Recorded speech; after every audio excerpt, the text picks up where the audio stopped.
so yesterday we had some pop-in under boost, and I have an idea that it's ignition related. So I'm gonna go ahead and get started on pulling the spark plugs out of it. This car is on stock ignition coils, and so a really common thing on these cars, with these coils anyways, because these are same as 2J GTE coils, the connectors themselves like to fall apart over time. It makes sense because it's a 30-year-old connector. God knows how many times it's been taken out and all that jazz. So anyways, we're gonna go ahead and work on pulling this back out, and or pulling the coils out anyways, and then the spark plugs. We've got some new ones coming. So we use the NGK 4644s, and those are like, they're relatively cheap. You do replace them a little bit, but they do work really well for their price. And we're gonna gap it down pretty hard. So I'm gonna pull these out. I've changed these before, but now you guys may or may not remember, but on our earlier videos, this car had sat for 3 years before we got our hands on it, and the fuel smelled real bad. So we let it run on the plugs that were in it to get all the fuel out. Then we started adding fresh fuel, and then we changed the plugs. But like I said, there's a good chance that these are fouled out.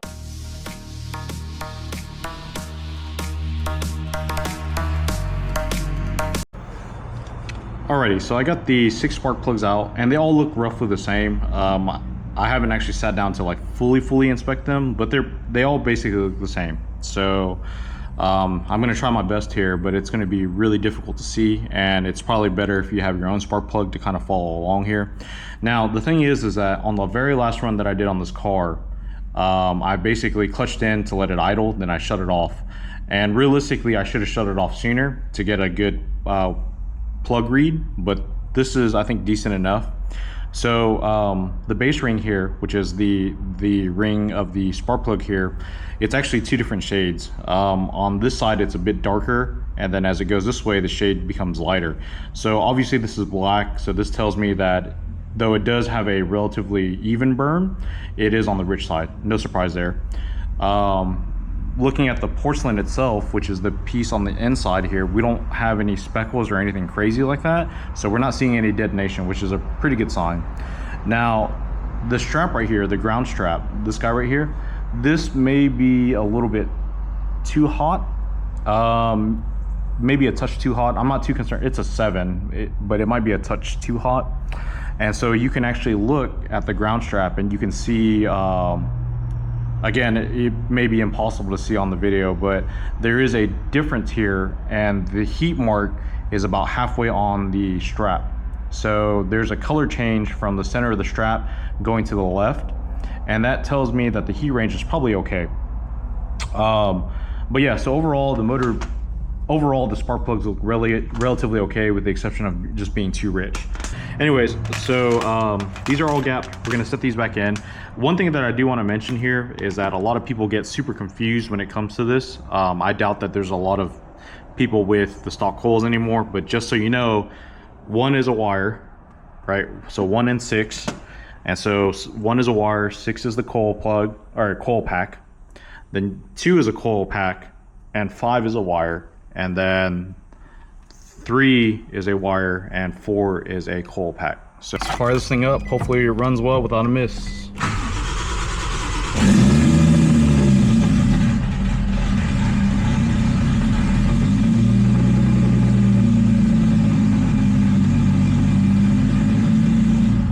All right, seems like it runs fine. So let's go ahead and get everything started up here, and then we'll do a dyno pull and hope for the best.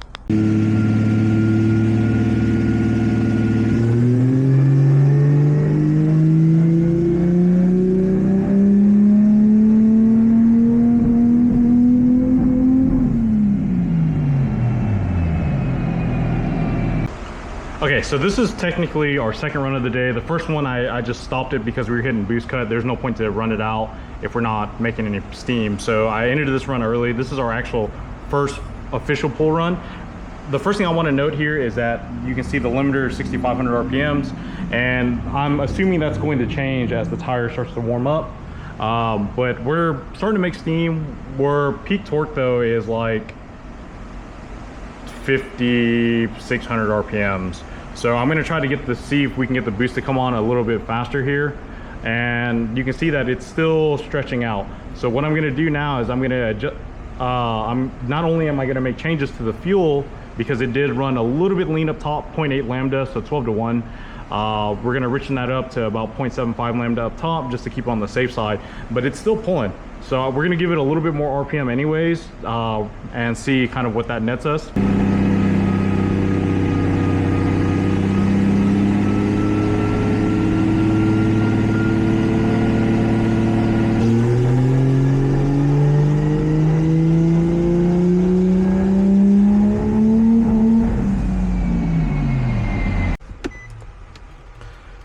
All right, looks like we hit a bit of fuel cut here for some reason. I'm not too sure why, because our boost control shouldn't have changed too much. Now, I did get a little bit more aggressive with it, and let's see here. All right, yeah, so we're just a little bit too aggressive with it. So we're gonna turn it back down real quick here. Take us 2 seconds and get that all situated here. So we hit our boost cut right at 4,500 RPMs. So we'll go ahead and turn that back down, and then we'll interpolate basically like so. Okay, so let's give that another shot here.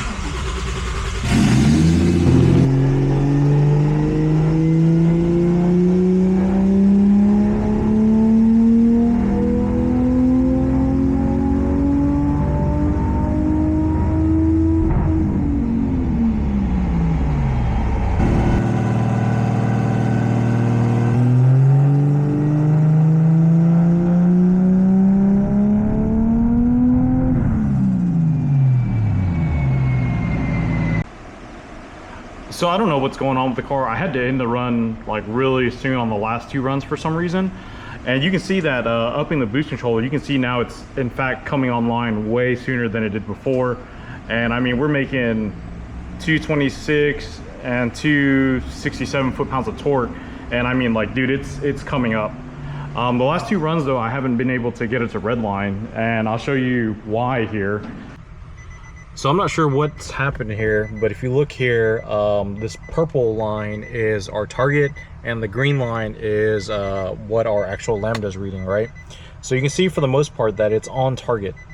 It's, you know, it's going to be just a little bit off, but look right here at 4,500 RPMs, it starts to go massively lean, and it tries to recover, and at the very end, as you guys saw in the previous clip, it dumped a bunch of fuel, and it's supposed to do that because the lambda guard was active.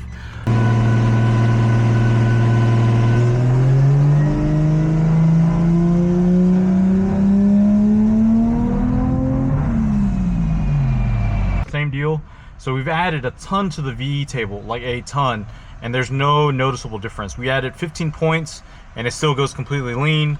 And the car runs smooth, so that tells me that something in the fuel system's not keeping up.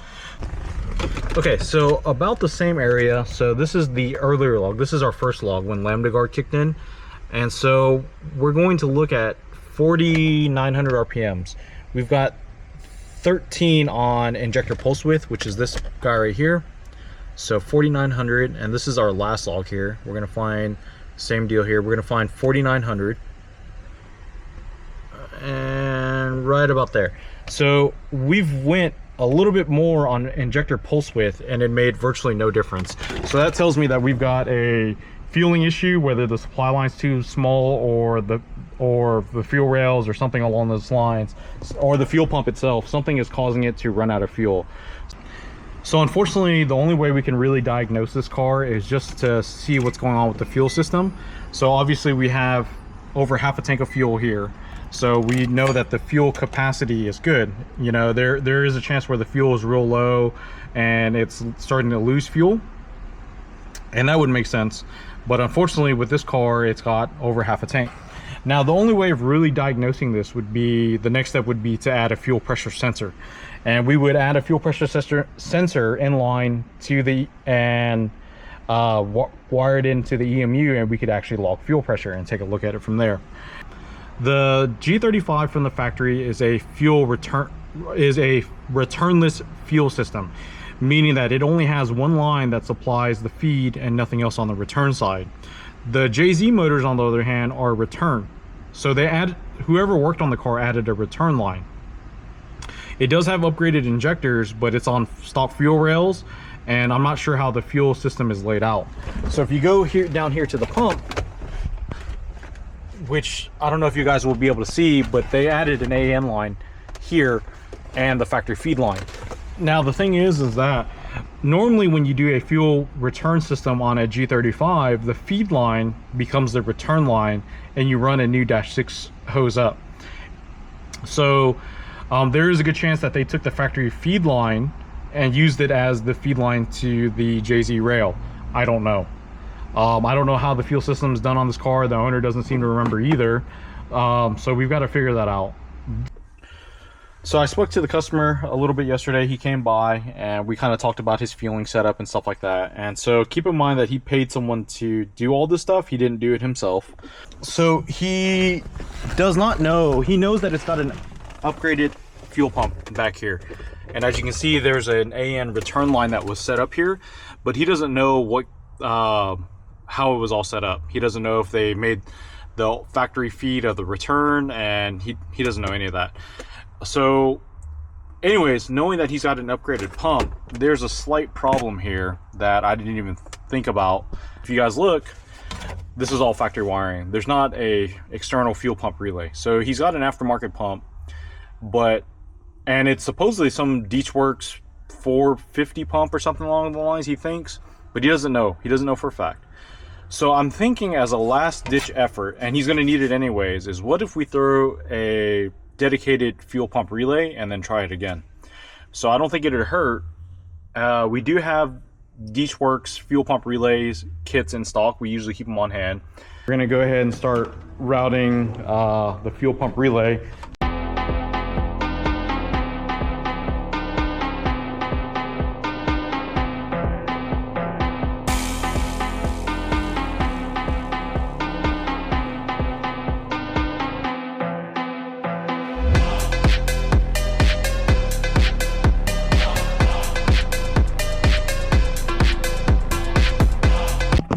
Okay, so we just grounded it really quickly here. It's all wired up, so if everything goes well, when I key it on, we should hear the pump prime. So,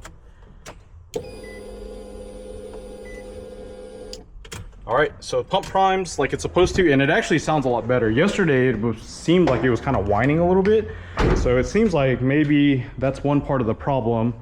So yeah, we're gonna give this a shot and see. All right, so we've got everything fired up. Car is up to temp. Everything is working. Hopefully, if everything goes well, once we get to this area here, it's just gonna fall off in AFRs. It should go pig rich. So let's give it a shot here and hope for the best.